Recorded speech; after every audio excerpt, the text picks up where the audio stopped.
you know what the difference is between a mountain biker and a savings bond? Oh, God. I know it's a joke. but for some reason, my brain tries to make sense of it. Yeah. You know, like Yeah. I'm like, don't think too hard. Yeah. No, I don't All right. know. So the difference between a mountain biker and a savings bond, eventually the savings bond will mature and make money. And a mountain biker probably will never mature and never make any money. I'm going to get that tattooed on me. Like that is pretty much my mantra from now on. All right. So it's Monday night. You just got back from Bootleg Canyon. Doing your downhill race. Congratulations on your podium. That's awesome. Thank you. Good to feel back in the saddle again. We like to say I didn't die. You did crash, but you didn't die. I did crash. I did lose. I left a little bit of me on the mountain. Right. But yeah, we didn't. We did really well as a team. Both we got let's see, a first, a second in the Super D. We got 2 third places in the downhill, so that wasn't too bad. Right, so, that's super good. Yeah, that's awesome. Yeah, and we just did. I'm not going to call what we did a mountain bike ride. It was kind of like a half mountain bike ride. It was a cool down for me. It was like a good like recovery ride. Yeah, like I'll go on a mountain bike weekend and I end up riding a ton, and then when I get back, it's like I take 2 weeks off and I blow all of that little bit of fitness that I put in, and so I really enjoyed that because it's going to keep me going, you know. So if I can get a couple more in this week, I'll keep that fitness going. But I got a real serious question for you. So today's the first time we've ridden together. Yes. And we talked previously about how I'm not that good. Okay. Have you changed your mind about being a co-host after you rode with me? No, not at all. You know what? You dropped me on one of the hills. I did drop you on one of the hills. And that made my whole ride, by the way, just so you know. I'm going to try not to let that happen again. But, you know, I've never been an uphiller. Yeah. I mean, my nickname is Downhill Dane. That's what your email is too. And so I've always been like that. And I just, no matter how much I work, I never like climbing. Even when I'm good at it, I didn't like it. So that was a cruise. We rode it like 11 miles an hour. It was awesome. Usually I'm 12 and a half when I'm out there. So I usually ride that a lot faster. So it was just a nice little cruise. We stopped and chatted a bunch. Yep. Yeah. Bullshitted and ran into people we know. Dude, everywhere I go. How is it that you know people everywhere? I've been doing this a long time. Tucson's small. Yeah. So, and I just, I don't know. I think I pissed off enough people that they just know who I am. So, yeah. Well, for our international listeners, we're not that small. The Tucson Metro Center is more than 1 million people, I think. Yes. Yeah. If you include suburbs. Suburbs. Yeah. So, Vail and Marana and Sahuarita, and all those places. We have two highways, one highway going through. The highway system sucks, and no offense to Sam Credio, who we had on previously for transportation, but it sucks. I think personally, I think Tucson actively keeps it small. I do. I think they're trying to do that on purpose. And when I go to Phoenix, I get frustrated. You know, Phoenix has got loops all over the place. I never know which highway to take. I mean, it's insane. Every mountain biker that I know in Phoenix says the same thing. They go to one trail, even though they're all over up there, because every other trail is an hour and a half away. Yeah. So, and here I would say hour to 30 minutes at the most. Yeah. 30 minutes to an hour. Yeah. And it depends. And on, no matter where you're at, whether you're north, south, east, or west, there's trails, within 30 minutes of you, a number of trails. Right. So, yeah. And as big as it is, I definitely feel like it's a small vibe. Yeah. Small city vibe, well spread out. I mean, literally like one of the best places to ride a bike, whether it's a road bike or a mountain bike in the world, I think. So it's a kind of a secret. It is. And actually we have that the Tucson's a hidden gem for mountain biking specifically. And, Tara talked about that in her episode with Homegrown about how, and I think we actually named the title of the podcast, Mountain Lemon's like a hidden secret. And anyone that comes here is like, holy shit, this is amazing what you guys have here. It's really amazing. And I've said this before, I've been other places and Tucson's just got so much. If we could just somehow air condition the whole place, if we could increase the temperature, it would probably increase the number of people and decrease the awesomeness of it. That's about the only drawback is June, July, and August. But other than that, it's amazing. Well, hey, listen, so like one of the things we want to do is enlist our listeners. Yes. to a couple things. One is if you have comments, questions, anything, send us an email, mountaincog@gmail.com, mountaincog@gmail.com. If I say it a third time, they'll remember mountaincog@gmail.com. Send us any questions that you have. Facebook. Yeah, there you go. We're on Facebook at Mountain Cog. We're at Instagram at Mountain Cog. But specifically, maybe you have things you want us to talk about on the podcast or questions, or you want to just tell us we're idiots. We're happy to hear that. Or we're wrong. Yeah. We'd love to hear that too. Or we're right. Or we're right. That's even better. Yeah, I'm down with that. But if you're just interested in Tucson or the Southwest at all and want to know where to ride, where to stay, man, just hit us up. Yeah, absolutely. We'd be happy to talk to you. We get that at the shop all the time where people come into town. They just want to know where to ride. Yeah. And half the time we direct them to one of the clubs in town, which really helps. They can connect. We have a lot of good biking clubs here. Yeah. Right? And there's a lot of the trails in town actually have maps at the intersections, which is really nice. And everything's on trail forks, right? Yes. So just, throw outdoor or pink bike some cash, and they own trail forks, and you can find it. And with trail forks, you'll be fine out here. Yeah. For sure. So it's Monday night, like we said, post race, I think this is is this the fourth episode we recorded? We did you. So this is the fourth. This is the fourth. Wow. God, it's gone fast, huh? It's flying. Doesn't feel like it's been that many, but this is the fourth episode. Yep. Just Dane and I tonight. Yep. We thought it'd be cool if we could talk, discuss, maybe even argue about stupid things with bikes. Yes. And the bike industry. I like arguing in general. So. We definitely don't agree on everything. Nope. And y'all just going to have to deal with that. Yep. That's why it's called an opinion. Yeah. So we got a list of stuff to run through, about things that we think are silly or stupid in the bike industry. Again, we're kind of, focusing on mountain bikes, although we do have a couple things that are road bike specific, but with that, I think we'll just jump right in, man. Yeah. So you're looking at a list there. Yeah. So I made a list on your list. So, we had this discussion about Presta valves. So, now this one came from one of my teammates, Justin. He said he thinks Presta valves are stupid. Why? Because one, it restricts how much sealant you can put in. Two, you got to use restricts how much sealant or how hard it doesn't restrict how much. It restricts how hard it is to put in the sealant. Yeah. So you have a smaller valve that's going through, right? So there's Stan's makes a race day sealant. It's got huge chunks in it. Oh, no shit. Yeah. And it's you'd think it was race days for some reason it would be like faster, right? But it's not. It's really just more secure. It's meant to clog bigger holes, and they're big chunks, so they don't go in. I didn't even know Stan's made that. Yeah, yeah. Okay. A lot of places won't carry it because it's hard to get in. Yeah, you got to pop the bead, and a lot of people, especially if you're working at home, you don't want to pop the bead because you need a compressor. What does it mean, pop the bead? It's pushing the bead off of the rim so it's not locked in. Yeah. So you can pull it off and then dump the sealant in the side of the tire. That is great for getting sealant in, and then you have no restriction on what you put in there. You can throw some flowers in there or whatever you want to do, glitter, whatever. We were talking earlier about guys putting glitter in their sealant. But in most cases, you need to blast the tire with air pressure to pop it back in. And so that requires like one of three things, right? You said air compressor. Air compressor. They have pumps now that have chambers that do high volume. They dump a bunch, and then CO2. What I did for years is just CO2 cartridges, right? Yeah, and when you're at home, it's a hassle. And so in most cases, when you're at home, you can pull the valve core out of a tubeless valve and inject sealant right into the valve. And so, but it gets clogged from time to time, and it's a little bit of a hassle. So his point was, why are we doing that? Why don't we just use Schrader? You pull the core out of a Schrader, you got a much bigger hole. We put, for kids bikes and townie bikes, we put in this stuff called slime, which is much thicker. It's got bigger particles, and it won't go into Presta valves. And interesting. I've never run into that before. Yeah, and it's not a tubeless system. It's one of the original sealants. Yeah, slime went into like tubes initially for little kid bikes, but mostly, right? Yeah, and it works great. It's especially around here. We have these little thorns called goat heads, which are everywhere. Yep. They'll puncture a tube immediately. Like we'll have a test ride in the parking lot, and somebody will puncture a tube.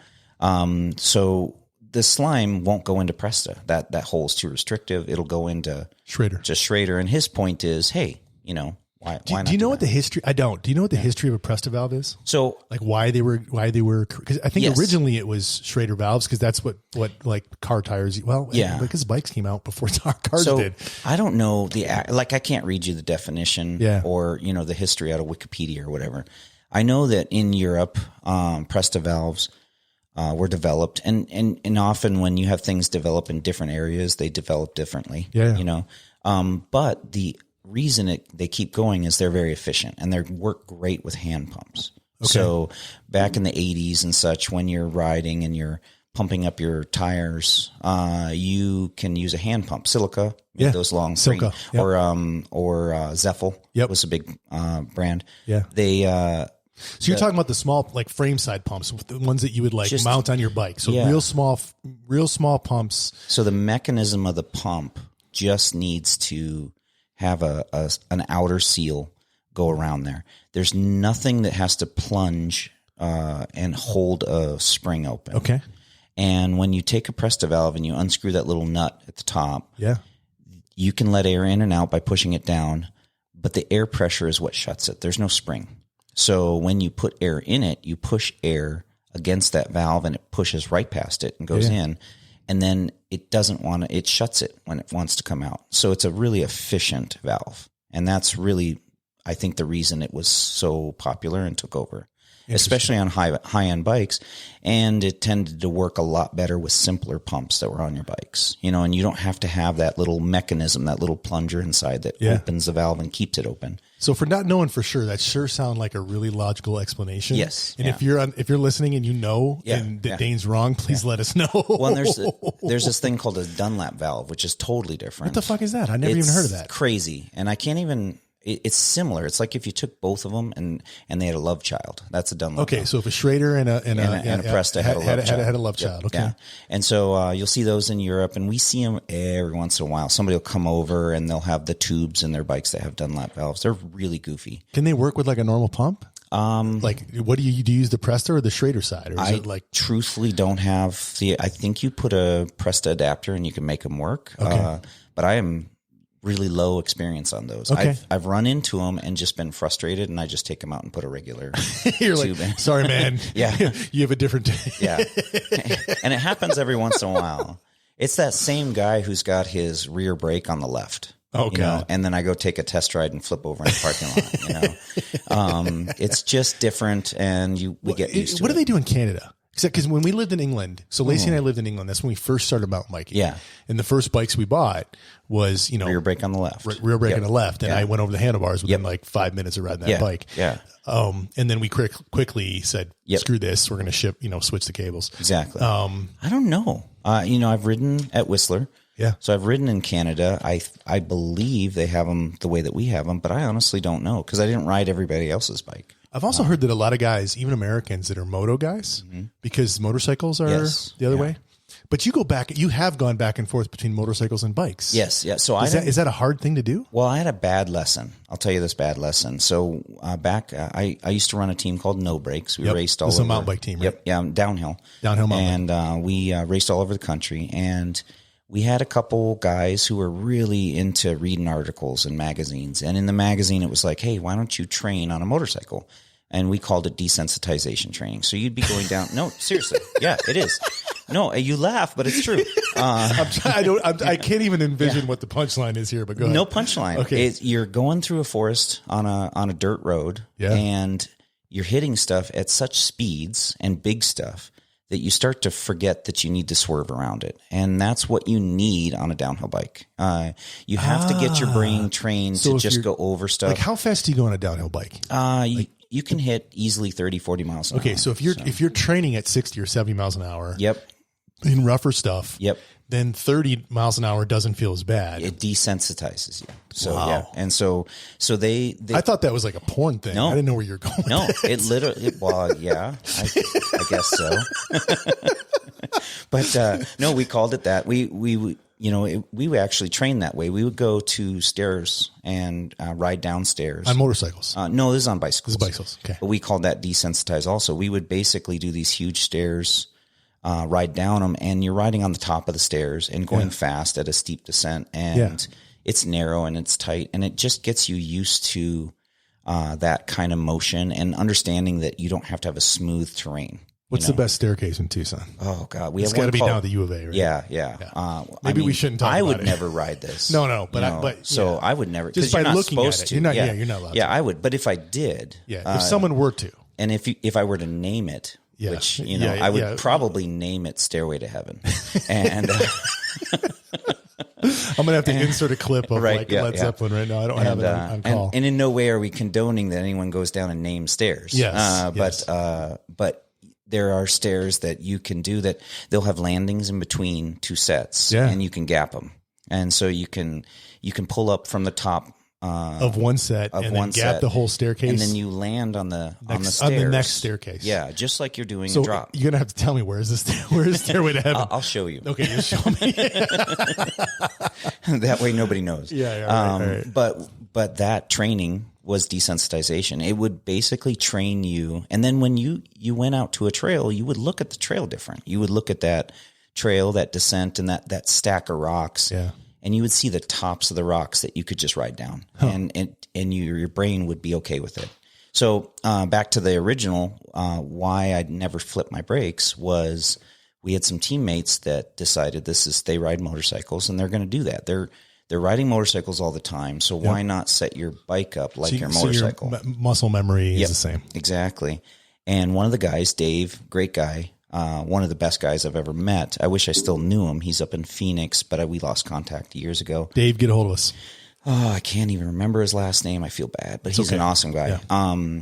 We were racing at MOAB, and in a very short period of time, MOAB had a chairlift that went up to one of the bluffs. Really? Yeah. It was awesome. It was I didn't know that. Okay. Yeah, it was great. It was a short period of time. Just for bikes. They didn't do for scenic. For scenic, okay. And then they made it so that you could take bikes, and it take you up onto the bluff above MOAB and up to, I think it's MOAB Rim Trail is what it's called. Okay. And we raced down MOAB Rim Trail, and this was an organized race. It was a race in MOAB, and I can't tell you what year because then I'd have to figure out how old I am, and I don't like to do that. But it was a long time ago. Yeah. And we would race down that, and in this race there was a drop that was probably a 2 or 3 foot drop to flat, but to slick rock, and it was like hitting concrete. Yeah. And it was a speed drop. You're coming in pretty fast, and Dave hit that drop, panicked, and hit his brakes, flipped over, and broke his neck. And oh Jesus, sounds awful. Broken neck can mean a lot of things. Yes. Was this like recoverable one? Did he walk and everything? Yep. Yeah. He was flown to St. George. That's the closest hospital. Okay. There's no hospital in Moab. There probably is, but maybe not for that. Okay. And this was a while ago, so it was probably very small at that time. Because it wasn't even Moab's blown up since then. Yeah, it wasn't known back in the day as well as it is now. Not nearly as much. And so he had to wear a halo for a year, and probably explain to our listeners what a halo is. Yeah, and so my lesson was, hey, what happened is his muscle memory, took over. It didn't the mountain bike muscle memory. The mountain bike, and he had switched his brakes exactly. And so we have customers that come over from Europe, and we'll switch their brakes for them on their new bikes because the exact same reason, except they're used to it's what they know. Yeah, rear on the left, and so swapping brakes. How do we get on this? I don't know, dude. This is what happens. That's so funny.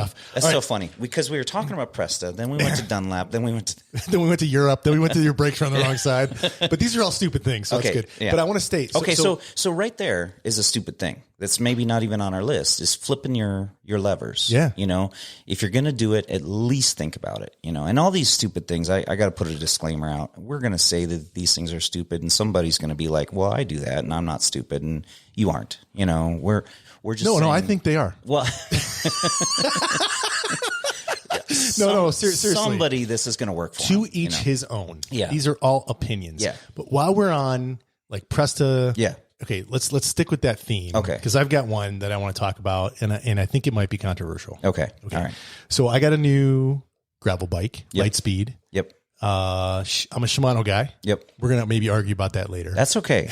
I'm a Shimano guy. That's okay. Everybody has to be. Yeah. Everyone's got some kind of kink. Yeah. But Shimano is my thing. I'm a Shimano guy. I'm sold. Lacey's got SRAM on everything she rides. I ride Shimano on everything I ride. But Shimano wheels, tubeless, and the doesn't require rim tape because there's no freaking holes in the rims. Rims. You know, what I'm talking about is with rim tape, typically what you're closing is the holes that lead down to the spokes. You have access to the spoke from the top. Yep. Yeah. I believe all tubeless rims should have no holes. Yes. And that way require no rim tape, and significantly decreasing the number. It increases your weight a fraction, but significantly decreases the amount of flats that you get. Because I cannot tell you how many times I've dealt with flats because that stupid rim tape has ripped a little tiny bit on one of those holes. Yep. Or the sealant just makes a termite trail right to a hole. Yeah. Straight down there. Yep. So like, get rid of the freaking holes. Yeah. There's got to be a better way where you can deal with the nipple management. That's a good concept, nipple management. I would like a shirt it says nipple management. Nipple management. Okay. Or nipple manager. Can I be a nipple manager? Like, I'm down with that. That'd be good. That'd be good. Anybody out there that makes shirts, you can send that to nipple manager, nipple management 101 or something. Size XL. But this is bicycle wheel nipples, which is what attaches to your spoke, and that's what actually screws your spoke into the top, the round part of your rim. I believe that there should be no holes. Tell me why I'm wrong. You're not. Yes. I totally agree. Yes. I can tell you why it doesn't happen. Because it's so much easier to access the nipple from the top. Exactly. Yeah, it's manufacturing. It really is. I don't know if there's a patent issue. So Mavic is the ones that pioneered this. I have seen that on Mavic wheels even before tubeless. Actually. Yes, before tubeless existed, they were doing this, and what they called for strength and rigidity. Yeah, right? I want to say that their technology, they called it FOR technology. They would take a rim and they would take a hot poker or some device, and they would melt the hole in the rim into the cavity, into where the spoke's going to go. Yep. And it would push the aluminum in, and then they would thread that. That's cool. It's really cool. Really cool how they did it. That's even better because then you don't have to worry about the nipple. I want to take a quick sidebar. Okay. Yeah. I think probably about 10 years old, I started thinking about nipple management. And now I'm 48 and I'm still spending a significant amount of time thinking about nipple management. That's good. How's your T level? It's up since I've lost 50 pounds. I'll have you know. T is testosterone. Yeah. If you ever lose the desire for nipple management, there's something wrong. You may want to see your doctor. I have a friend who does men's health. I'll refer you. That's good. His name's Chris. He's amazing. Awesome.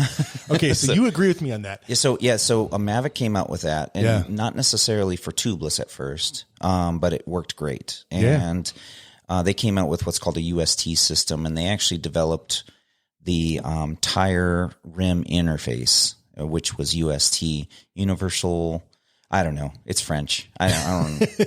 Something universal and tire, and I don't know what the S is. But basically, they developed a standard for the universal standard tubeless. I don't know. But the standard for the bead profile to lock into the bead of the rim, and it allowed for a tight interface. And then at that time, UST qualified tires had a coating of butyl lining, butyl rubber. That's the rubber that they use for tubes. Right. So most mountain bike tires won't hold air by themselves. They're too porous. They have usually some sort of casing that's made out of cotton or whatever they make it out of. Right. And then they layer it with rubber, but it's not the same rubber that holds air. It's not the same molecular structure. And the butyl is tighter and it holds air better. And so these UST tires would be coated on the inside. So the first tubeless did not need a sealant. They would lock into place and they would hold air without sealant. And it was amazing. It was great. But okay, so let me make sure I understand what you're telling me here. Yeah. Are you telling me that my tires without sealant and no punctures would not hold air? No, they won't. Well, so you have to qualify. If they're UST, they would. Okay. Are they still making UST? I think you can maybe find them. I mean, I've got some on the shelf, but they're 10 years old. It's just in my garage. Is Mavic still around? I haven't seen anything. In Europe, and I think they're coming back to the US, but they've been struggling. And I used to have all kinds of Mavic stuff, and I don't think I've got a Mavic part in my garage right now at all. When a company's based overseas, they usually have an intermediary, a distributor of some sort. Yeah. If that distributor it doesn't work out, they may pull out for a little while. There's a brand that I love called Lapierre. They're out of France. Yep, I'm very familiar with their bikes. Love their bikes. We carried them for a while. A lot of cross-country bikes, aren't they? Yeah, I guess there's some badass downhillers coming out of France. Holy shit. Yep. Oh, yeah. Yeah, they got it figured out over there. It's nasty terrain over there. And that Lapierre partnered with a company in the U.S. They sold them for a few years, and that partner in the U.S. just didn't live up. They argued about who didn't do a good job, and then Lapierre pulled out. So Lapierre is still selling bikes, but you can't find them in the U.S. You can find them in Canada. Interesting. I gotta pause. Okay. To say kudos to our boys. Do you hear the jets going overhead? Do you know what those are? Any idea? Those are F-16s. Nice. They're F-16s from the Davis Monthan, and we have they're actually not from Davis Monthan. They're from Tucson International Air Base. Oh. We have an Air National Guard base there. Mm-hmm. That is actually an international training center. Wow. And we bring in pilots from all over the world, countries that have purchased F-16s, and we train them here in Tucson. Oh. Very unusual for them to hit afterburners this far. Yeah. So there's something weird going on. Yeah. Which is also weird because you and I saw a Chinook helicopter and a rescue helicopter. So somebody's hurt. Hopefully nothing bad's. Well, I don't think you'd send F-16s out if someone was hurt, but something weird's going on with all these birds flying over. I know we were in Reddington Pass, which is on the flight path, and northeast. I think it was during the air show. Oh yeah, that's cool. They were coming out over us. Yeah, and they were just lighting it up for an air show. But do we have we don't have an air show coming up, do we? I don't think so. If that could be, but they wouldn't be doing it at night though, because usually those air shows are during the day. Yeah. Anyway, sorry, super big. Tucson has got the boneyard here. Another reason to come here is like all of the mothballed, and that's a bad word, but all of the aircraft storage that the United States wants to kind of put in storage is here, and there's just like thousands and thousands of planes. You can see it in movies. It's amazing. Transformers. You'll see it in a bunch of movies. Yeah. The Tucson boneyard. It's really cool. Super cool. It's fun to drive by and just look. My kids just love it. So, okay. All right. So UST, we talked about that. Tubeless, we talked about Mavic. If you're looking for someone to help you in the United States, please feel free to reach out, mountainCog@gmail.com. We'd be happy to help you. And you were saying it's dumb that they have holes in the rims. Yes. I agree. I totally agree. So now Trek had a cool system where, so I know why it is, because manufacturing and because Mavic does have a patent on that Ford technology. I don't know if it's still out there, because I think Fulcrum is a company who makes something similar. Yeah, but I'm talking about Shimano wheels out there. Yeah, so Shimano Road, or they're gravel wheels. Yeah. They have no holes. Yeah, I got to look at them. And once I see them, I can tell you how they're done. Some bikes, they have brass nipples, and you actually have to use a magnet or string to get the nipple through the rim into the hole. Yes, I've seen a video on Park Tools. Sucks. So there's another reason mechanics would revolt and leave. Now is brass magnetic? I don't know if it's got to be. I know they're using magnets. Okay, so it'd have to be whatever the nipple is would have to be magnetic if the magnet process works. Maybe the chrome plating on the brass. I'm not sure. Could be. So, but it works. And then you have to use string. There's all kinds of different things that people have to use when they do that. And so if they don't have an easy way to build it, right, it's going to drive the cost up. If they don't have an easy way to build it, then it's going to drive the maintenance up. But I got to imagine that drilling 32 holes in a thin piece of aluminum is more expensive than not drilling 32 holes. Robots. All I have to say is come on. Though that robot costs $1 million. So first of all, have you ever seen a wheel building robot, like a machine? I have. They're amazing. Yeah. And they just go do everything. And the thing is already pinned and machined. Yep. And that thing comes around and just drills the holes, and it's drilling them both. So it drills both holes at the same time. So it's like a two-step bit. I got you. So it may be harder to drill from like one versus drilling all the way through. Yep. Now you got to drill halfway through, and maybe that's harder to manage. Yeah. Okay, whatever. I'm standing by my recommendation. Did supply chain. You know how much that can drive the cost of stuff. I do. Okay, whatever. Cost. But less flats. That's what I want. Yes. No holes. So I would say tubeless tape matters. That's another thing. Yeah. I have on my list there. Yes. Every goddamn tape I try. Yep. Doesn't matter what it is. That shit is not sticky enough. No. And so I've just gone to using Gorilla Tape for everything, and it is light years better. Tell me I'm wrong. You are going to piss off so many people. I don't mean to piss you off. I'm just using what works. I've tried everything. Here's my philosophy on Gorilla, because this is a huge controversy, because bike mechanics will just have a conniption. When you take Gorilla off, it usually leaves just a bunch of gunk, and it's really hard to get off. And when you're paying somebody to do that, it's hard for a mechanic to just double or triple the cost of you getting that taped just because you use Gorilla. So I have a philosophy. So we do what we call at the shop ghetto tubeless. Okay. Yeah. It's not meant to be derogatory. It's basically a workaround for when a tire and a tube and a rim are not tubeless compatible. Yeah. Is this when you cut the tube in half? No. That would be qualified. Yeah. Ours is using Gorilla. And so if you have a rim that's not tubeless ready, in most cases, the bead seats are too low. They don't hold the tire tight enough, and there's too much slop. Yep. And the tire can blow off. And so Gorilla actually does a great job of adhering, but it also is thicker, and it'll build up that, and it'll get the tire to fit with a better tolerance and work much better. Now, my philosophy is if you've done that, you're pretty much going to do Gorilla forever. Yes. Like, I'm not going to clean it, but I can put another piece of Gorilla on there. Yeah. You know, I'll pull it off, but it'll have gunk, you know, and I've had mechanics in the shop where they get super anal about taking every piece off of adhesive, whatever they can find off of that rim before they put new tape on, you know, and in most cases, that's what you want to do. You want to create if you're using the crappy no stick tape, you got to do it. Now the no stick tape does that on purpose, so it doesn't leave adhesive. So once you go to Gorilla, you're going to just stay there, you know.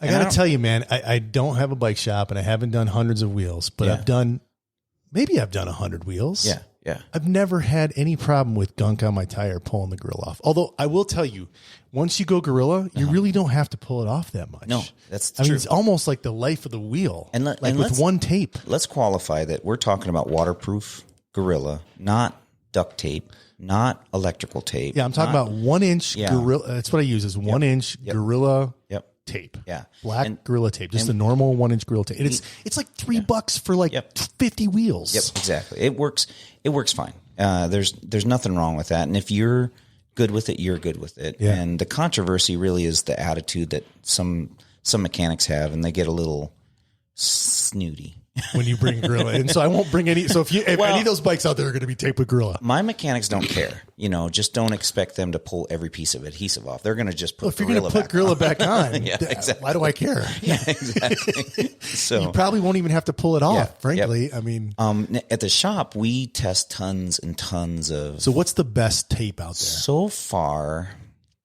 So there's two different types of finishes on rims. There's a shot peen finish. That's the worst. And it's got this bumpy surface. Okay. It's pretty hard to adhere anything to. And the Stans tape is awful. And I love Stans products. They do a great job. Yep. I don't like their tape. But there's just the adhesive isn't very thick because they don't want to leave it on there. And the tape is pretty rigid. It's almost a plastic. Yep. And it has its place. But with those shot peens, sometimes you have to go sand them. And again, in the shop environment versus your house, we're looking at time. And time is money. Yeah, every 5 minutes is money is time wasted on a task. And if you've got to sit there and sand your rims down to get the tape to stick, that's not. It's just put not Gorilla. Well, so far one of my favorites is we had switched to DT Swiss, and I do DT Swiss tape. Yep, DT Swiss tape. I don't think I've ever tried DT Swiss tape. Works really good. Better adhesive. A little bit better. Okay. Does better. Is it more pliable than the Stan stuff? A little bit. So we're talking small increments. Is it the pink? What color? No. Now that's my favorite right now. Muck off. Yeah. And here's why. It's clear. And so the biggest problem that I see with tubeless tape is exactly why you have an issue with it. It fails. And with Stans and with DT and with most of them where you can't see through them, you don't know it fails until you pulled it off. Yeah. So if have a customer who comes in and their tires going low all the time and they're suffering with, just why is this always going flat? Yeah. It's either going to be the tire has a puncture that's not sealing, or it's going to be the tape in most cases. And on those products where you can't see through them, you have to pull it off to check, and then it's gone. So you're going to put new tape on. That's all there is to it. It's probably worth mentioning too that there's a weight penalty with Gorilla tape. Yes. It's a little bit heavier. Yeah. I haven't never measured it, but it's definitely a little bit heavier than any of the other products I've tried. Absolutely. It's just got a ton of adhesive. And that's rolling weight. Yep. Which is the worst kind of weight to add to your bike. Yep. Yeah. And the people that don't like it have good reasons. Yeah. And if you were to do it right, you would have a proper tire, proper rim, proper tape. You shouldn't need Gorilla. But what happens is people get frustrated, and that's what happens. That's how I ended up on it. Exactly. I mean, literally, I honestly think how I ended up on it was I had a row of stands, and no offense to the stands guys. I love their many of their products. I've run their wheels. I run their sealant and everything. It's good stuff. It's hard to make one product that works with everything. And Stan's philosophy from the beginning was we can make any tire and rim combo work. And at first, though, he also had strips. Yep. I remember that there was like rubber and you had to like rubber strips, strap them, and those worked okay. They actually worked better than most people realized because they took up that extra room that I was talking about. Oh yeah, I never thought about the wheel wheel sealing to the exactly. Yeah. And so those strips did pretty well, but then they would deform, so you'd have to put new ones in. So you'd pull them out and they'd be all crooked and they wouldn't seal right. Oh Jesus! And so you'd have to put a new one in. It got expensive, and then Stans realized they were the ones that pioneered this. They raised that bead. And they tightened up the tolerance so the tire can't move around very much. And then now a thin piece of tape works. So now muck off, because you can see through it. Yeah. I can look at the tape and see if the sealant has started to travel up the seam or found a way into the holes. And I can look at it and go, yep, it's failed. Whereas with Stans, I pull it off and I look at the back of the tape and I can see it's wet. And I'm like, okay, it's failed. But if it didn't fail and it was the tire, you're getting new tape anyway. So, so I do like the clear. So, okay.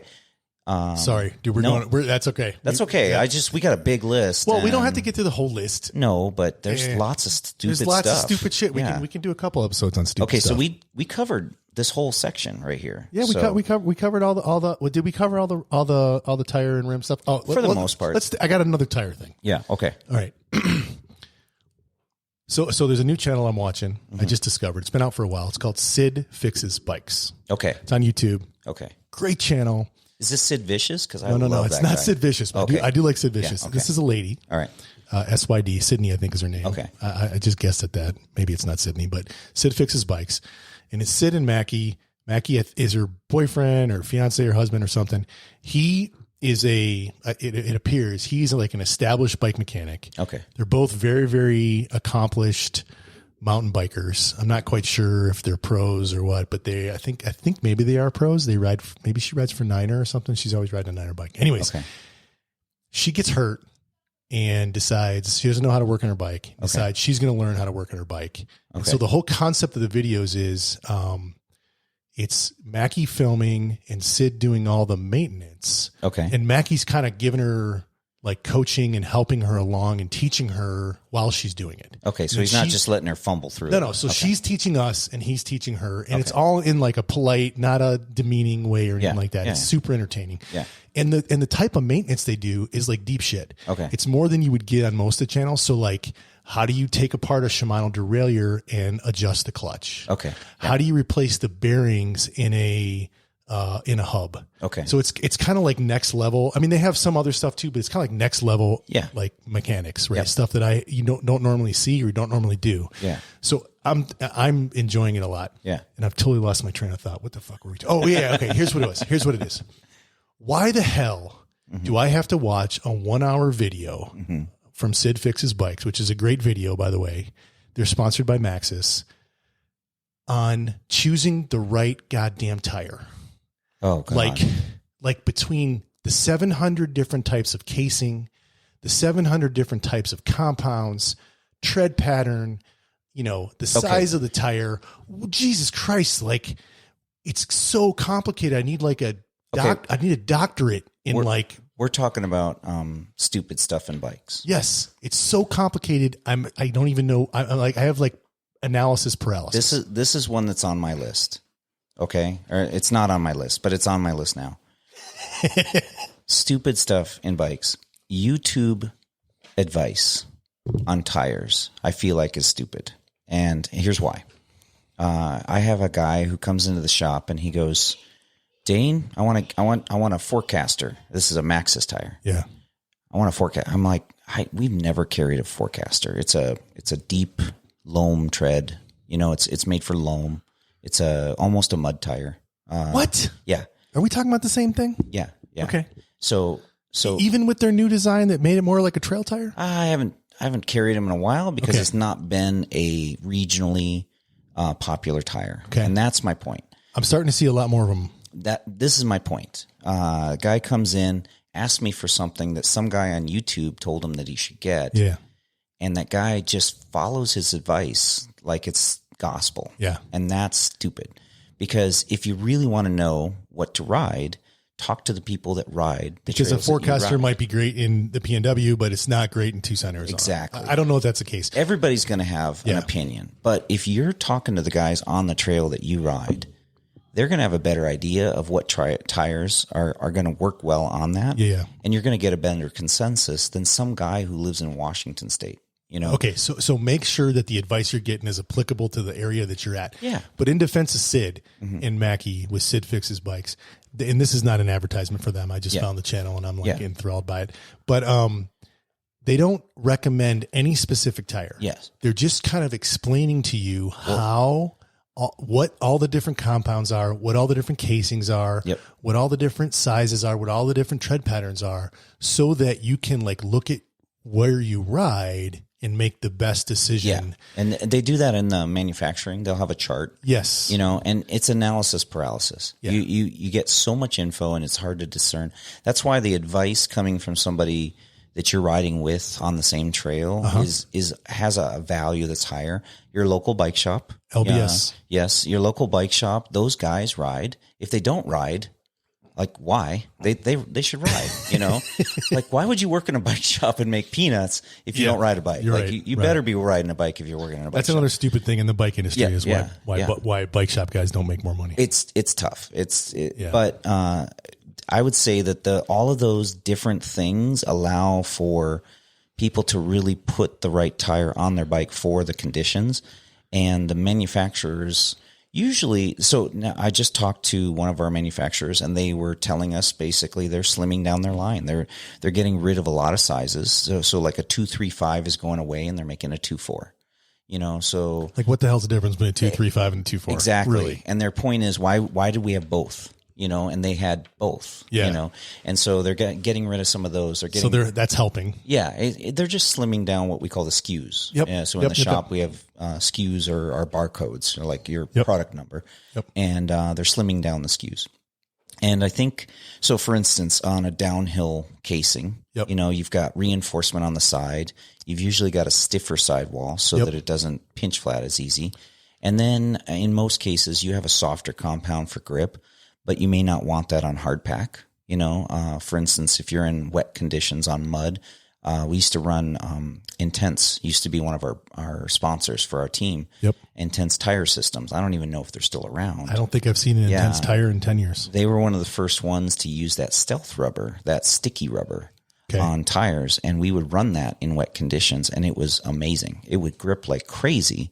Every race we had to have new tires because it wore out really quick. It would mushroom, like the knobs would actually flatten out and look like little mushrooms because it was so soft. After one ride, after a weekend, race weekend. Okay, and so we would have piles of tires that we would just give away. Yeah, and at $75 a pop, that's a pretty expensive weekend. Yeah, and now those tires for our downhill bikes were 4-ply wire bead. We had to use metal tire levers to put them on. Jesus, we're talking over 10 years ago. Okay. You know, back in the day, you know, old school. Does anyone have wire beads anymore? I mean, besides like really inexpensive bikes? Yeah, not really. I mean, every once in a while, you'll see a bike brand that does wire because of a weight or cost. Most pros will use foldables, more or less. I think just because the bead is more accurate.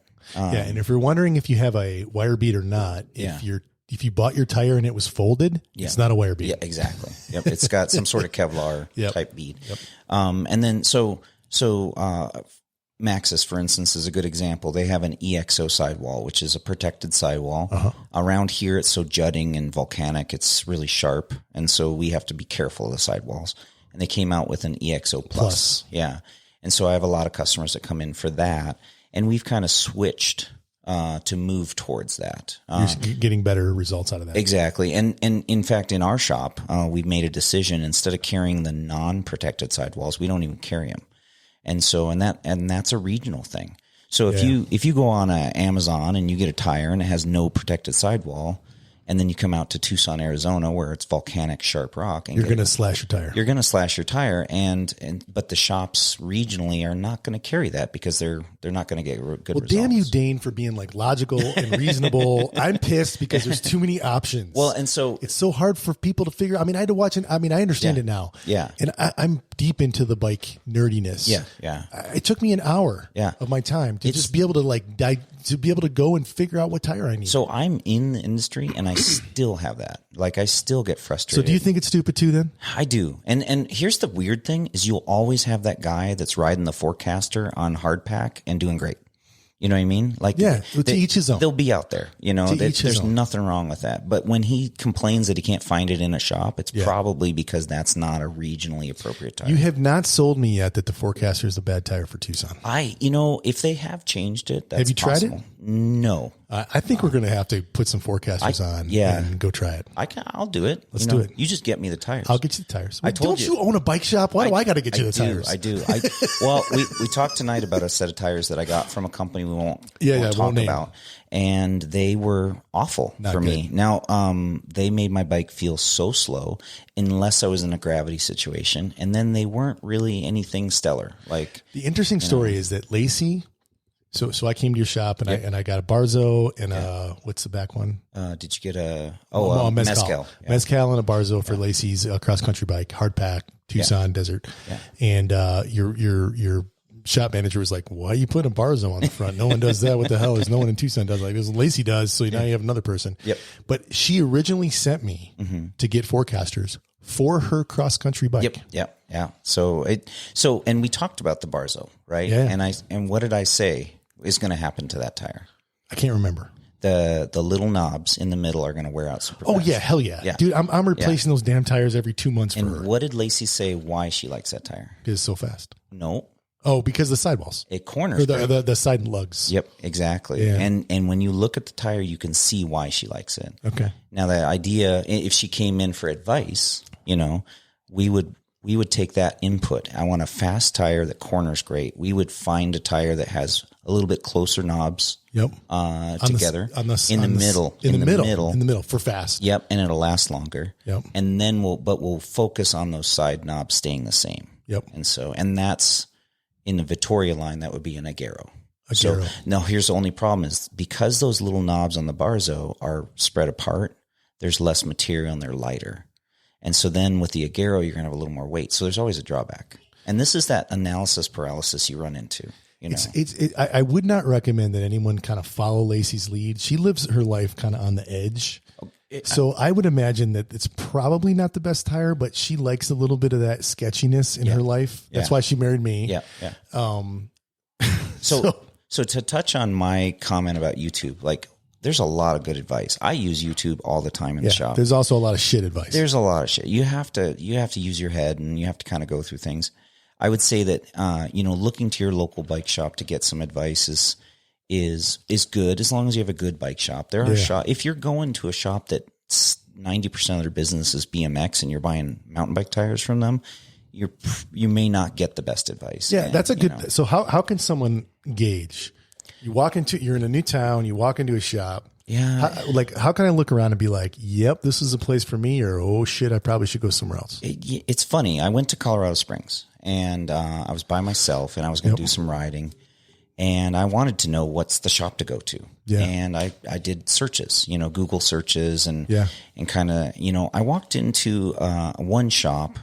It's been there forever. And the people were super nice. I don't know if in that shop they ride like I do. But they were amazing. I bought a shirt. Right. I bought a pint glass. I'm like, it was a cool shop. They had a bike hanging in the shop that had a story about the owner who rode it every single day for, I don't know, umpteen million years. Right. And the bike was there and they just had a lot of character and you could tell it's been around. Yeah. The shop were all the guys that ride like me. I walked into and nobody said a word to me. And I couldn't get any help. It was jam-packed with crap everywhere. It was unappealing to look at. Right. And I bet you those guys would have given me much better tire advice. And that's frustrating. That's something I see in the bike industry. That's just bad business. It drives me nuts because I want those guys to help me.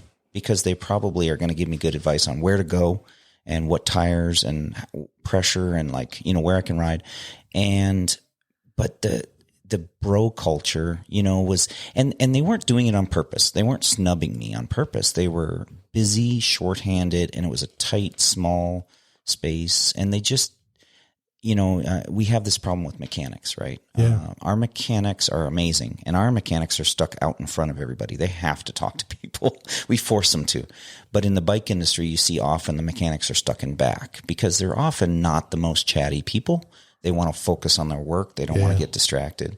And sometimes when you have that individual dealing with customers, it's not the best customer service. Well, I got to give a shout out to your shop. So I went out on Friday.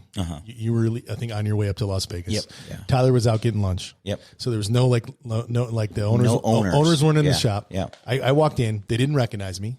No problem. Okay. Within like 3 seconds. Okay. They were on me. What do you need? Yep. And it was Carlos. Yep. And he ran around. He didn't know exactly the answers. He went and saw Ben. Ben told him, and I had a bunch of weird, deep kind of nerdy shit that I was looking to do. And they were super helpful, like just on top of it. I felt really awesome. Then I was like, hey, I'm Josh. I'm with Dane on the mountain. And they're like, oh shit, we didn't even realize that, So like so it was kind of like, I don't know what they call that show where the boss comes in and like looks at the, Undercover Boss. Undercover Boss. Yeah, it was a little bit like that, but they didn't know that like I knew you or that we had any relationship, and they treated me awesome. Yes. So like kudos to your shop, doing the right thing when no one's there. That's integrity. We can't figure out why that's so hard to do. We do it all the time, and I had Pivot called me the other day. Yeah. And my Pivot rep called me and goes, Dane, I got to talk to you. And I'm like, okay. Oh shit. Yeah. That's never a good call. What? Sit down. What's wrong? Pull up a chair. Did I not pay the bill? Like what's Wait a minute. I think I had that covered. I'm pretty sure I paid the bill. I'm not sure what's going on. He goes, we had a customer call in. And I'm like, oh shit. And I'm like, well, I had no problems, like what he goes, this customer came in and bought 2 bikes from you, and they said that you were the best shop they've ever been to. You're like, thanks for the setup, and you I was asshole. like, oh God. Like I just, my whole body just relaxed, and I was like, oh, that's, I told him, this is a friend of mine at Pivot. Yeah. And I told him, I said, that's awesome, but I got to tell you that I had nothing to do with that. Well, you set the tone for the shop as the leader. True. So that's true. Take some kudos. But your guys are doing the work. But I wasn't involved in the sale, and so that's even better. That makes you feel good. Yeah, because I wasn't even involved in that sale, and the guys treated the customers how I would treat them. We're setting like a super high level of expectation for your future customers now, so you're going to have to live up to it. And that's we have a saying in the shop, and we're so off subject, but I'll tell you this. I'll tell you the saying. Every mechanic has a bad day. Every person has a bad day. Every mechanic has a bad day. Yeah. If you can count on your mechanic having a bad day, you need a new mechanic, and that's our philosophy. Yeah. And that means that we make mistakes. Everyone does. Everybody makes mistakes. It just happens. The best thing is when we make a mistake and the customer comes back and says, hey, this didn't work, or, the creak came back, or whatever. Yeah. Creaks are my nemesis. Creaks. Oh my God. And we work with the customer, and we are teammates with that customer, and we figure it out together. And they love that, for one thing, and we love that, because the customer that comes in and goes, there was a complaint.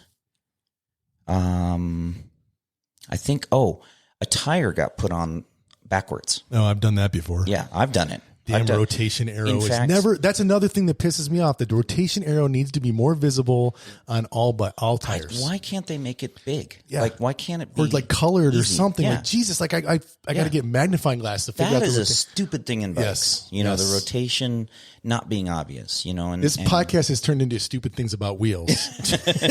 We got to move to the next one. No, keep going. But in this instance, it's frustrating that a customer would have an experience with tires on backwards and then judge the shop on that. If it happens every single time, absolutely. But I've had that issue. In fact, in the shop, we actually rib each other in the service area. We give each other crap. Like we will randomly go, "Hey, that tire's on backwards." Just to mess with someone. Just to mess with the mechanic. And it's not. And it's to remind ourselves that it does happen. And even when you've thought about it, sometimes it just happens. And it's not a carelessness. It's more of maybe a distractedness or unfocused. Yeah. But it's also kind of just sometimes happens. I've done it so many times, and it's the most frustrating thing. You get the bike all put together, especially you're all stoked, full of sealant, everything, and you look down, you're like, God damn it, I did it again. And it's always the tire that's like super hard to get on the rim, so you're like breaking your fingers trying to break the bead. It's frustrating. And then and in the shop again, time is money. Sealant costs money, so we got to pull it off. And how much are you spilling? We're not going to charge the customer. That's stupid. We're going to eat it. But it's like, that was a dumb mistake. Do you buy your sealant in bulk? I would imagine we try. Yeah. What's your shop sealant like? What's your base? Is it stands or do you guys have? We have three. Does it depend on the application or depend on? No. I feel like they're interchangeable, and this is kind of something that's kind of a myth that you can't mix them. I would say there's some sealants maybe on the market that you shouldn't mix with others, but we carry Orange Seal. Okay. We carry stands, and we carry a brand that's made locally in Arizona called Seal It. Okay. And all three are great, and we use them pretty interchangeably. Okay. Each one has advantages. Stands is like kind of universal. Yep. And if we didn't carry it, people would freak out, Yeah. So we carry it because it's a good sealant and you need to have it because it's kind of the poster child for tubeless. Yep. Orange Seal came out, and I feel like I've heard they've done a good job with their new formulation. I feel like they do a better job. And that's my personal opinion. What do you run in your bike? Whatever's free. Okay. If they send me samples, I'm running it. That's right. You're running those tires from that company that will not be named. Yeah, I don't care. In other words, I don't care. But here's the one reason that I like Orange Seal over. If I was going to have something in my garage, and not have all three to choose from, you'd choose Orange Seal. And there's only one reason, and you need to know the reason, because if it doesn't apply to you, it's not an issue. But Orange Seal doesn't use the oils. And so when it dries in your tire, it does not leave a oil glossy film. And if you get a sidewall cut and you want to repair that sidewall cut with a patch, the Orange Seal is your best bet. And that's it. Other than that, I don't feel like. So what about the local Seal It? Well, I don't know the story over there. He's awesome. So is he Tucson, Phoenix? Phoenix, okay. Phoenix, yeah. So it's a latex base. They're all latex base. Yep. It's what he did was he took some of the combinations of both. So Stans uses usually fiber based particulates to clog. Yep. And Orange Seal usually uses like a mica based. Okay. And they're both latex, and latex when it reacts with air kind of hardens, so you get the kind of a scab. And that's what causes your hole to seal. Okay. And the particulates stack up like platelets in your blood, and they kind of clog it and allow it to dry.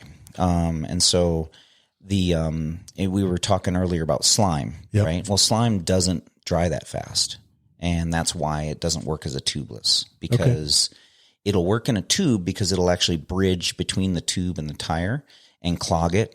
With interesting. That so it forms a seal between the tube and the tire, not necessarily sealing the hole in the tube itself. Yeah. It's working a similar way, but it just doesn't react as fast. Do you guys carry slime in the shop? Oh yeah. We commuter bikes, kids bikes, So you don't put stands or any of those other ones in those other bikes? So sometimes. So here's the key with stands. In most cases, stands tends to react with air and dry out, and so with sealant, you have to usually refill it. Yep.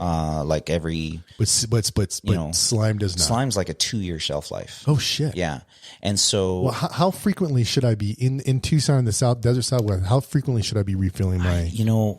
So we actually have little dipsticks that you can put through the valve. You can pull your valve core out. Shit. I've never thought about that. It's Do they awesome. sell them or did you guys make them? So Orange Seal is actually who does them. Okay. You can buy an Orange Seal that has one in it, and it has like the tube to inject it into your thing, and it'll come with the whole kit. And then you can buy the same container without that stuff for a little cheaper.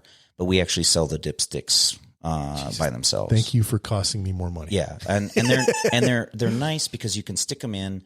Are they one and done, or are they reuse? Oh, they're totally reusable. It's think of like a stir stick for Starbucks. It's kind of like that. I mean, could I just stick like a what they did chopstick down there or something? Probably. What they did though is they serrated it so that it kind of holds the sealant, and it kind of gives you an idea. So, and it's just convenient. It's just a little plastic thing, but it's a cool idea.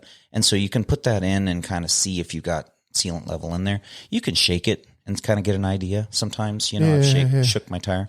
But for the most part, I'd say every 2 to 3 months in Tucson, and sometimes a little sooner. What about like if summer? You're up in the north or somewhere where it's not quite as dry?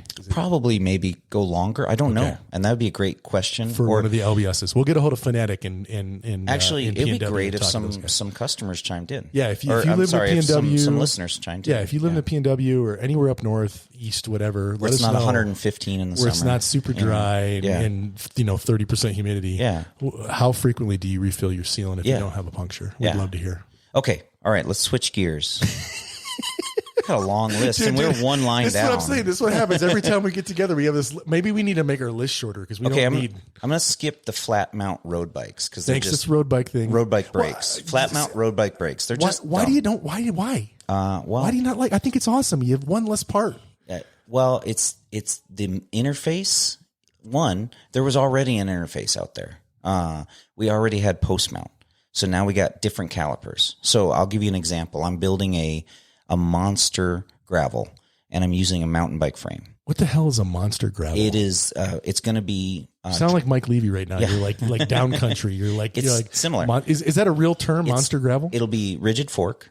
Drop bars 1x. But it'll have it's just a drop bar mountain bike. Drop bar mountain bike, yeah. Okay. But it's rigid, and it's going to be set up lower in the front, and it's going to be geared it'll be a monster because it'll have like a 45 in the back, so a 1045 cassette in the back, and then it'll probably have a 38 on the front, and so it'll be the kind of bike that you can ride out of your house, go down to the trail, and then ride the trail. And then ride back. And that's like what my light speed is. It is, but this can run 2.4s. Oh, I can't get up to 2.4s. Yeah. But I wouldn't want to. It's just a rigid mountain bike. Ride your light speed at Star Pass. Well, fuck that. Yeah.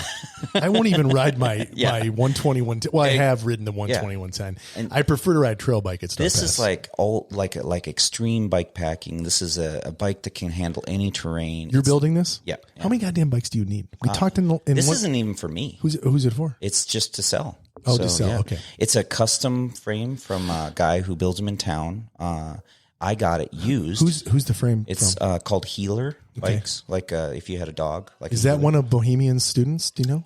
God, that's a great question. Because he had a couple of his students go off. He is buddies with one of my favorite frame builders that never builds bikes, Corey. Corey is one of. God, what's Corey's last? Rosine, yes. Yeah, Corey is one of David Bohemian Bikes' students. Corey tended to do lugged, so it was a little more labor intensive. The guy at Healer, I believe, does welds. I want to get a hold of him and see if he wants to make some bikes for the shop, but I hear he's not doing as much. But the bike is just cool. And you need to talk. I need to introduce you, if you don't know, to David. I know. I met him. Yeah. Like if we see each other, we may be like, yeah, I kind of know you. Yeah. But it's not like we hang out and drink together. Yeah. You don't drink with anyone. No. Well, Diet Pepsi. I'm always the DD. So we gotta start partying more often, right? Yeah. You always got a designated driver. Okay. So the big thing is this monster's got post mount brakes. So when I have to put mountain bike calipers on it because the road bike ones that are coming with the road bike levers won't work on it.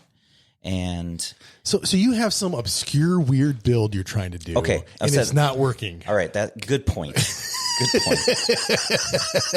That's the one instance. But as a mechanic, we run into those flat mounts not aligning properly. So I've only have experience with one bike and I thought it was super sweet. So I'm like, oh man. Yeah. And we've had some manufacturers where it's so bad, we have to get a special tool and actually machine the carbon flatter so it's proper so that the caliper will sit straight. And it's frustrating. It's frustrating to have to deal with that when they've got a standard that's already kind of addressed that. And so why did they?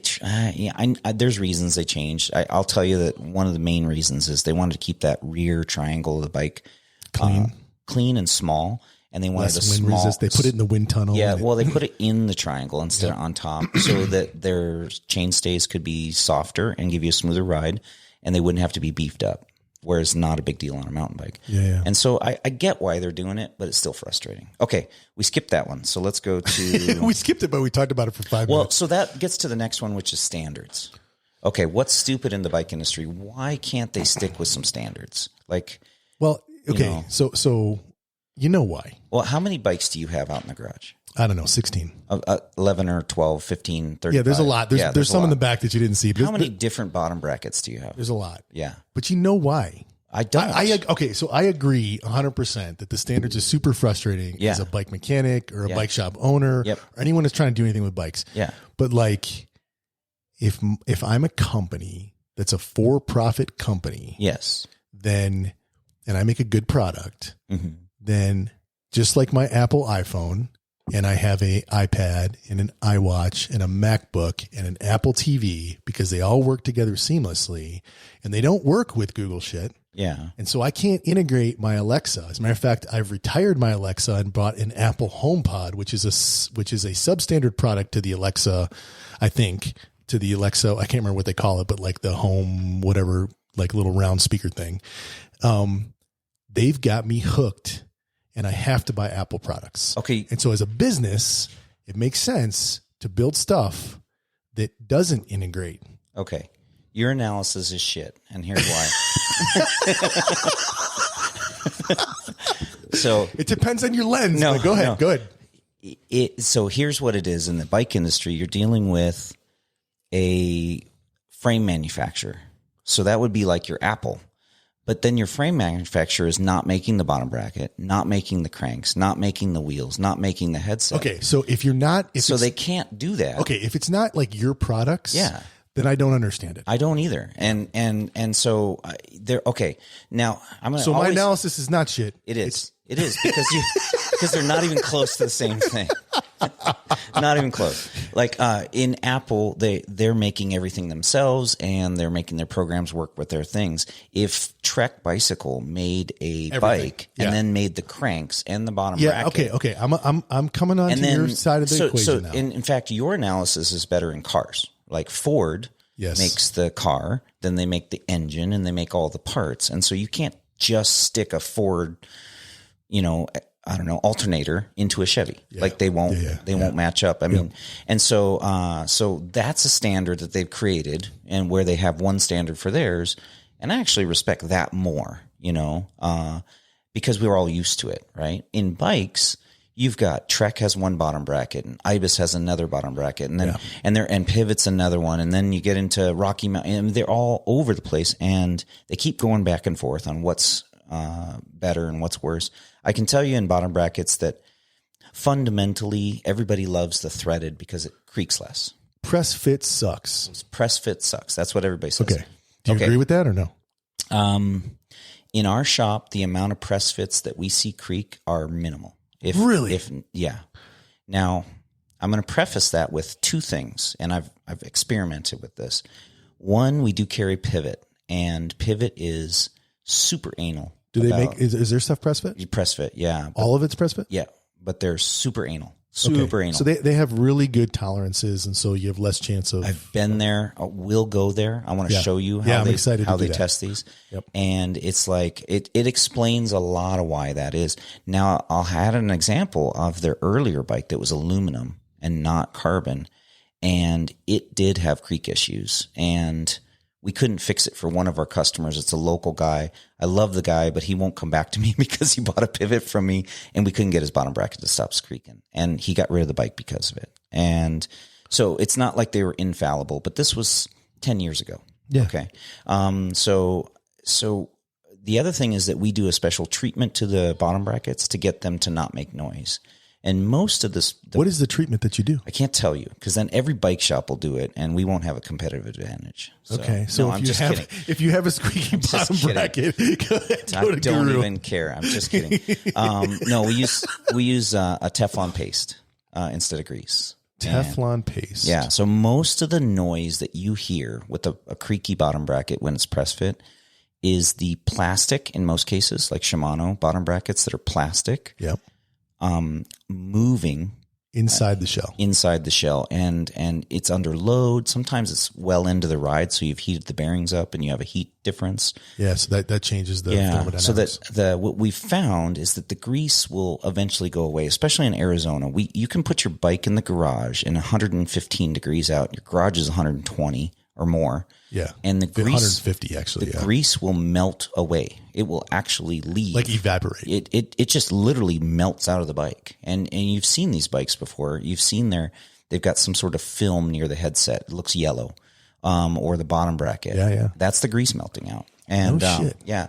And so we found that Teflon paste creates an interface that it's kind of a putty. And so it doesn't want to melt, doesn't go anywhere. And 2, it tends to reduce that noise. So, what's the brand? This isn't a bike brand, then. This would be like an Ace Hardware brand. Yeah, Ace or Home Depot or whatever. So you just go get like Teflon paste? Are there different types, or is it just Teflon paste? Yeah, you can get it off Amazon, whatever you want. And what's the application? Do you just use your finger or what? Yeah, okay. It's sticky, sucks. I have to go wash it off right away. but it's here's my experiments that we've done is I built a good friend of mine's bike up, and this was just right after we went to Pivot and saw their manufacturing and saw these tolerances. And I'm like, you know what? I'm just going to assemble this normal and see what happens. And I think it was 2 weeks. He came back in with a creaky bottom bracket, and it wasn't because it melted. It was just because the grease just didn't do the right job. Right. And a lot of companies or a lot of hacks, and I don't mean hacks like they can't do anything, but like you're hacking something. That means that you figured out something different than maybe the instructions say. Will say use Loctite or use all kinds of different stuff. I've seen all kinds of stuff. I want something that's not permanent. I don't want something that's going to ruin the bike. And you haven't seen any indication, because I know different compounds or different chemical formulations will react poorly with certain carbon. You haven't seen that? No, yeah, and we're in 10 years of doing this. So I'm addicted. We've established now how much you hate YouTube. Mm-hmm. Well, no, I don't. I use it all the time. What drives me nuts is that somebody will disregard some advice from somebody who's got many, many years of doing this. Because some asshole like me said something on YouTube. They'll listen to some guy because they're on a screen. Social media. They'll take it as the gospel. And sometimes you got to be careful. People don't know what they're talking about sometimes, including your local expert, So have you heard of Motorex? Lubrication? Oh, yeah. Yep. So G Miller, who you've got one of G Miller's bikes, right? Yep. In your shop. We got that Yeti 120 in the shop. You got the G Miller Dream Bike giveaway. Yep. There's 2 of the Yetis were so in his Arizona. is a little older. It's the 120, not the 150. But so it was 6 months ago, I think that bike was given away. I can't remember. I think I went back, and when you sent me a picture, I went back or told me about it. Anybody who wants to buy that bike, we have it in the shop. So he's got a G Miller Dream Build Yeti 120 in the shop on consignment right now. Yeah. But so G in his build, because I watch those build videos because I'm like, I don't know, I'm addicted, or I'm not dick, but I'm addicted as well. Yeah. But he uses Motorex grease. Yep. And for the longest time, I was trying to figure out, because they got this little applicator, and I'm sick of getting grease all over my hands, and I don't like wearing latex gloves unless I'm in the bedroom. Yeah. I thought that was Mike's deal. No, Mike's into the S&M. I don't. Okay. But he's not into latex? I don't know. I don't know what he's into. Anyway, so forever I was pausing his videos and trying to blow him up so I could read what he was using, because I couldn't figure out what it was. Yeah. Finally, I found he put in there that it was Motorex. So I just bought the white grease, the bike grease, and the carbon paste from Motorex. Good product. It is. I've been that e-bike that I built up. We're going to talk about that Levo at some time in the future. Yep. I used all that Motorex stuff. So But Teflon, huh? Have you talked to Pivot about that? No. Honestly, we don't. You don't have the problem with Pivot, so it's a hack. It's one of those things that you're doing that's maybe not in the instruction manual. And does it void the warranty? And the first few times I did it with my friends and said, take it out, let me know. That's usually the way I test stuff. I'm not going to test it on some guy I don't know. I'm going to have my friends go out and see what they say, or I do it on my own bike. That honestly, it goes on my own bike first, and then goes to my friends, and then goes to customers. And we just had such good luck. It's just become the thing. Now, when I get a new mechanic, I have to get them into that groove, because it's not in the manual, you know. I wonder how many bike shops right now are out ordering on you know Amazon, what? ordering Teflon So paste. here's the funny thing is how many are going to write us a letter that says, you guys don't know what you're talking about, which will happen, you know. And I got to throw a caveat that, you know, a lot of the things that we do here, we talk about this in the shop. Tucson's a very unique it's environment. It's a different environment, and it may not work in where P&W you're at. or just like, at, you know, the tire I recommend here may not work in the P&W that great. And so, for sure. Or wherever, you know, if we get away from the West Coast and go to like, you know, I don't know, Michigan, you know, or Wisconsin. That's where I'm from. Detroit. Yeah, exactly. Or Maine. I think Maine's got some good riding. I don't know. So yeah, I think this is one thing I've concluded, and then I think we're going to wrap up, and this will be part 1 of a 2-part series on stupid things in bike. We haven't even gotten a quarter. Maybe it's a part 3 part. Yeah. But I think every place in the world has good mountain biking. Yeah, I think so. And I've been in flat, I've been in mountains, I've been in except the Sahara. I've been in the Sahara. I've never mountain biked there. Maybe fat You'd bikes? have to fat bike. Yeah. A fat bike. Although there is beautiful, I mean, not in the desert itself, but I think most places in the world have amazing mountain biking, no matter where you're at. So, hey man, we should probably wrap up. All right. We're going to do part 2 of this. We'll do part 2. But you know what would be great is if people either hit us up on Facebook or email. Yeah, Facebook's, Instagram, send us DMs or hit us on email. With any other things if you that have they thoughts think are stupid. That you think are stupid. Although, so if we do it this way, bro, the way that we have a release schedule, our listeners won't have heard this before we record.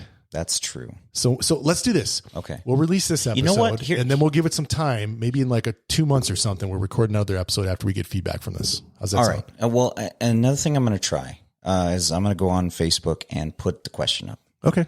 And that way, maybe we can get some responses, even though they haven't heard the first one. Yeah. Okay. Does that sound good? That sounds good. So I'd like to get people more involved so they can kind of hear their comments. Yeah. So along those lines, we'd love to hear from you. Like I said earlier, hit us up on Gmail, give us some feedback, positive, negative. We want to make this an entertaining show for you guys. So if you're enjoying it, let us know. If not, let us know, and we'll work to make it better.